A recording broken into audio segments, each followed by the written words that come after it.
Hello friends, welcome to Dhruv Malayalam recipes. ഇന്ന് ഞാൻ ഇവിടെ അമരപ്പയർ ഉപയോഗിച്ച് നല്ല ഒന്നാന്തരം മെഴുക്കുപുരട്ടി എങ്ങനെ ഉണ്ടാക്കാമെന്നാണ് കാണിക്കാൻ പോകുന്നത്. അതിനായിട്ട് ഇവിടെ ഞാൻ ഒരു 1/4 കിലോ കൂടുതൽ ഒരു 300-350 ഗ്രാം വരും ട്ടോ അമരപ്പയർ ഇതുപോലെ അരിഞ്ഞെടുത്തിട്ടുണ്ട്. നിങ്ങൾക്ക് ചെറുതായിട്ട് അരിയാൻ വേണമെങ്കിൽ നടുകെ കീറിയിട്ട് അരിയാം, എങ്ങനെ വേണമെങ്കിലും അരിയാം ട്ടോ. അപ്പോൾ നമുക്ക് എങ്ങനെ ഉണ്ടാക്കാമെന്ന് നോക്കാം. അമരപ്പയർ മെഴുക്കുപുരട്ടി ഉണ്ടാക്കാനായിട്ട് നമ്മൾ ഒരു പാനിൽ കുറച്ച് ഓയിൽ ഒഴിച്ചിട്ടുണ്ട്. കോക്കനട്ട് ഓയിലാണ് ഒഴിച്ചിരിക്കുന്നത്. കുറച്ച് കൂടുതൽ ഒഴിച്ചിട്ടുണ്ട്, കാരണം ഞാൻ ഇതിൽ ഒട്ടും വെള്ളം ഉപയോഗിക്കുന്നില്ല കേട്ടോ. അപ്പോൾ കുറച്ച് കൂടുതൽ ഒഴിക്കുക. പിന്നെ ഈ മെഴുക്കുപുരട്ടി ഉണ്ടാകുമ്പോൾ ഞാൻ സാധാരണ കടുക് വറുക്കാറില്ല. അപ്പോൾ കടുക് വറുക്കണം എന്ന് തോന്നുന്നവർക്ക് കടുക് വറുക്കാം കേട്ടോ. ടേസ്റ്റ് നല്ലതാണ് കടുക് വറുക്കുമ്പോൾ. ഇത് ചെറുതായിട്ട് ചൂടായിട്ട് വരുമ്പോഴേക്കും നമുക്ക് 2-3 പച്ചമുളക് ചേർക്കാം. പിന്നെ ഒരു 4 അല്ലി വെളുത്തുള്ളി ചെറുതായിട്ട് അരിഞ്ഞ് അല്ലെങ്കിൽ ചതച്ച് ചേർക്കാം. 1 മിനിറ്റ് ഒന്ന് ഇളക്കി കൊടുത്ത ശേഷം നമുക്ക് ഒരു 10-12 ഉള്ളി ഉണ്ട്. കൂട്ടുന്തോറും ടേസ്റ്റ് കൂടും കേട്ടോ. ഉള്ളി ഇല്ലാത്തവർക്ക് സവാള എടുക്കാം, ഒരു സവാള എടുക്കാം. ഞാൻ ഈ പറയുന്ന അളവ് വെച്ചിട്ട് കേട്ടോ. ഇതും ചെറുതായിട്ട് അരിഞ്ഞോ അല്ലെങ്കിൽ ചതച്ചോ ഒക്കെ നമുക്ക് ചേർക്കാം. അപ്പോൾ അമരപ്പയർ വെച്ചിട്ട്, അതായത് കൊത്തമരയ്ക്ക് വെച്ചിട്ട് തോരൻ ഉണ്ടാക്കിയിട്ടുണ്ട്. ആ റെസിപ്പി കുറേ പേർക്ക് ഇഷ്ടമായി എന്ന് പറഞ്ഞ അഭിപ്രായം കിട്ടിയിരുന്നു. അത് കാണണം എന്നുള്ളവർക്ക് താഴെ ഡിസ്ക്രിപ്ഷൻ ബോക്സിൽ അതിൻ്റെ ലിങ്ക് ഞാൻ ഷെയർ ചെയ്യുന്നുണ്ട് കേട്ടോ.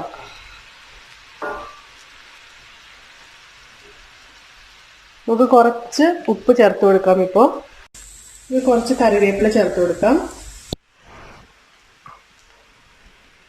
നമ്മൾ റെഡിയാക്കി വെച്ചിരിക്കുന്ന അമരപ്പയർ, കൊത്തമരക്ക എന്നൊക്കെ പറയും, ചേർക്കാം.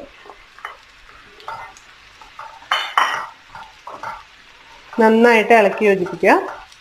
അതപ്പോൾ നന്നായിട്ട് ഇളക്കി യോജിപ്പിച്ചു കഴിഞ്ഞു. ഇതിലോട്ട് നമുക്കൊരു 1/4 ടീസ്പൂൺ മഞ്ഞൾപ്പൊടി ചേർക്കാം. അതുപോലെ തന്നെ ഒരു 1/2 ടീസ്പൂൺ, അപ്പോൾ പച്ചമുളകിന്റെ അളവ് കൂടുതൽ എടുക്കുകയാണെങ്കിൽ ഈ മുളക് പൊടിയുടെ അളവ് കുറച്ചെടുത്താൽ മതി. എരിവ് കൂടുതൽ ഇഷ്ടമുള്ളവർക്ക് കുഴപ്പമൊന്നുമില്ല കേട്ടോ. 1/2 ടീസ്പൂൺ മുളക് പൊടി ചേർത്ത് കൊടുക്കാം.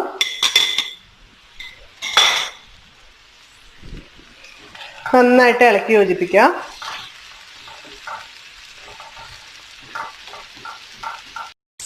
അപ്പോൾ നമുക്ക് ഇനി ഒട്ടും വെള്ളം ചേർക്കാതെ വളരെ ലോ ഫ്ലെയിമിൽ ഇട്ടിട്ട് അടച്ചു വെച്ചിട്ട് വേവിക്കണം.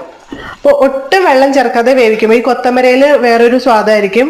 ഞാൻ അമരപ്പയർ തോരനിലും അങ്ങനെ പറഞ്ഞിട്ടുണ്ട്. അപ്പോൾ അതിൻ്റെ ആ ഒരു സ്വാദ് നമുക്ക് മാറാനായിട്ട് ഒട്ടും വെള്ളം ചേർക്കാണ്ടിരിക്കുകയാണ് നല്ലത്. ഇങ്ങനെ വെള്ളം ചേർക്കാതെ നമുക്ക് ഈ ആവിയിൽ വരണ, ഇപ്പോൾ ഇതുപോലെ കുറച്ചു നേരം കഴിയുമ്പോൾ നമ്മൾ തുറന്ന് നോക്കുമ്പോൾ ആവിയുടെ വെള്ളം വരില്ലേ, അത് വെച്ചിട്ട് നമുക്ക് വേവിച്ചെടുക്കാം. കരിഞ്ഞു പോകുന്ന അത്ര തോന്നുന്നവർക്ക് മാത്രം കുറച്ച് വെള്ളം തളിച്ചു കൊടുക്കാം. അല്ലെങ്കിൽ ഇതുപോലെ അടച്ചു വെച്ചിട്ട് ഇടയ്ക്ക് ഇളക്കി കൊടുത്ത് ലോ ഫ്ലെയിമിൽ ഇട്ടിട്ട് നന്നായിട്ട് വേവിച്ചെടുക്കുക. ഇപ്പൊ നമ്മുടെ അമരപ്പയർ കണ്ടില്ലേ, ഈ ആവിന്നുള്ള വെള്ളം തന്നെ കണ്ടില്ലേ, അത് മതി. ഇടയ്ക്ക് തുറന്ന് നോക്കിയിട്ട് നമ്മൾ ഈ ആവിന്ന് തന്നെ വെള്ളത്തിൽ തന്നെ അതിലോട്ട് ഒഴിച്ച് ഇതുപോലെ ഇളക്കി കൊടുത്താൽ മതി. ഇപ്പോൾ ഒരു വിധം അത് വെന്ത് കഴിഞ്ഞു. ഇനി നമുക്കിത് അടച്ചു വെക്കേണ്ട, തുറന്ന് വെച്ച് കഴിഞ്ഞാൽ നന്നായിട്ട് മെഴുക്ക് ഇങ്ങനെ പുരട്ടിയെടുക്കാം.